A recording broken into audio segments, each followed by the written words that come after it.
بسم اللہ الرحمن الرحیم انا فتحنا لک فتحا مبینا۔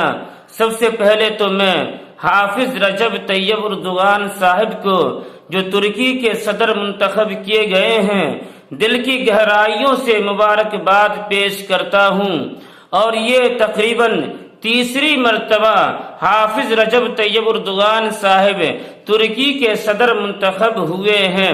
1992 سے لے کر آج تک ہمیشہ جیت حاصل کرتے ہوئے آ رہے ہیں، ہمیشہ فتح حاصل کرتے ہوئے آ رہے ہیں۔ اب عرض یہ کرنا ہے کہ موجودہ وقت میں اس روئے زمین پر مسلمانوں کا سب سے اچھا لیڈر، سب سے اچھا رہنما، سب سے اچھا قائد اگر کوئی ہے تو وہ حافظ رجب طیب اردگان صاحب ہیں، جو ہمیشہ، جو ہر وقت صرف اللہ سبحانہ و تعالی سے ڈرتے ہیں، اللہ کے علاوہ کسی سے نہیں ڈرتے۔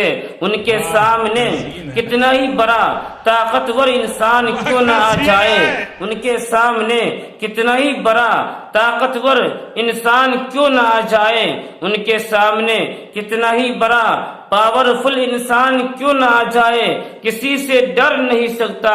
صرف حافظ صاحب اللہ سبحانہ و تعالی سے ڈرتے ہیں، اللہ کے علاوہ کسی سے نہیں ڈرتے ہیں، اور ہمیشہ غریبوں کے حق میں بولتے ہیں، ہمیشہ مظلوموں کے حق میں بولتے ہیں، ہمیشہ غریبوں کا ساتھ دیتے ہیں۔ یہی وجہ ہے کہ پوری دنیا کے مسلمان ان کے گرویدہ ہو چکے ہیں، ان سے محبت کرتے ہیں، ان سے پیار کرتے ہیں۔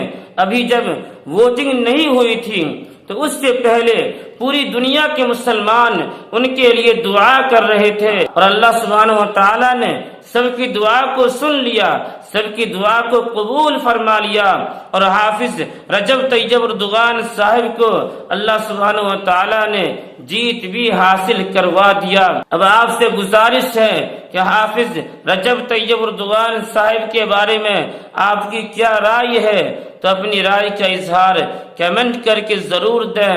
پھر ملتے ہیں اگلی ویڈیو میں، تب تک کے لیے اللہ حافظ۔